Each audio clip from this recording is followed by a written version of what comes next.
हिंगोलीच्या सुनेगाव येथील शेतकरी प्रकाश ग्यानोजी सदावर्ते यांचा 1.5 एकर ऊस शॉर्ट सर्किटमुळे जळून खाक झालाय।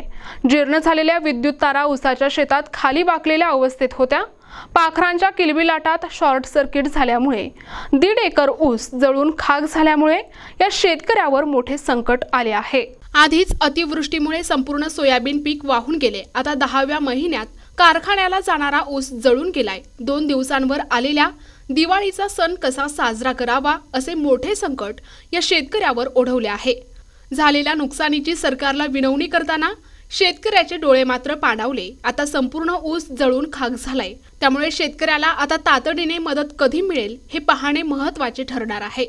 आम्ही या ऊसाची तक्रार केलेली आहे। आमचे काका प्रकाश ग्यानोजी सदावर्ते राहणार सुनेगाव यांची शेती 54 गट नंबरमध्ये 8 एकर जमीन असून बाकी सोयाबीन आहे आणि 1.5 एकर ऊस होता। ते ऊस सुद्धा या लाईटच्या शॉर्ट सर्किटमुळे ते जळून खाक झालेला आहे आणि या पाण्याच्या अतिवृष्टीमुळे हा सगळं सोयाबीन सुद्धा गेलं आणि या ऊसावर कशी बशी दिवाळी साजरी करण्याचं हे ध्येय आमच्या काकाचं होतं।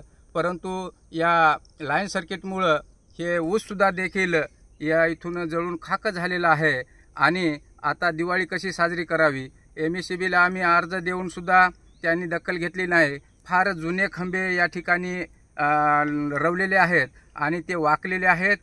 आऊत हाणते वेळेस ते तार आपल्या डोक्याला लागत आहे, तरी या MECBने दखल घेतलेली नाही। MECBला माझी एकच कळकळीची विनंती आहे, हे सर्व खंबे आपण जे वाकलेले आहेत ते नीट करून द्यावेत आणि आमच्या काकांना मदत करून द्यावी हीच विनंती आहे। प्रकाश ग्यानोजी सदावर्ते राहणार सुनेगावकर। माझ्या शेतामध्ये गट नंबर 54 माझ्या शेतामध्ये ऊस आहे।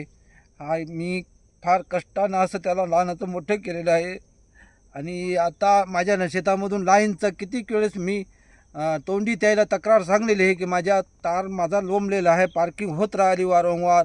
हे किती वेळा तुम्हाला सांगावं, माझं काही ना काही हानी झाली तर काय करणार मी, सांगून सुद्धा त्यानं दखल घेतली नाही। पहिल्यांदा हे खंबे रवलेले आहेत, फार लांब लांब खंबे रवलेले असे। माझ्या तार असा आऊत हाणताळे माझ्या डोक्याला तार लागत आहे, एवढा खाली येतात। आज माझं सोयाबीन होतं ते पूर्ण गेलं। आज माझा उदरनिर्वाह ऊसावर आहे, पण हे ऊसाची आता ही परिस्थिती झालेली आहे। 1 तारखेला कारखाना सुरू होणार आहे। माझा जात ऊस 10 महिन्यातला ऊस आहे हा। इथं माझा 8 एकर माझी जमीन आहे, त्याच्यामध्ये 1.5 एकर माझा इथं ऊस पूर्ण जळून खाक झालेला आहे। मी करणार काय आता? आता ही दिवाळी आलेली आहे, लेकी बाळीला आणायचं काय, बाजार करायचं काय, खायचं काय? सरकारनं आमच्याकडे काहीतरी विद्युत मंडळानं आमच्याकडे लक्ष दिलं नाही काही। इतकी हानी झालेली आहे माझी, मी काय करणार आता? आता कितव्या महिन्यात प्रशासनानं आता पंचनामा काल येऊन शरी करून गेले तर काय तितकं आश्वासन त्याने दिलं नाही। आम्ही पुढे प्रोसिजर करतो एवढंच आश्वासन दिलं आम्हाला। याच्या पुढे काय करता काय नाही की आता काय होईल ते होऊन।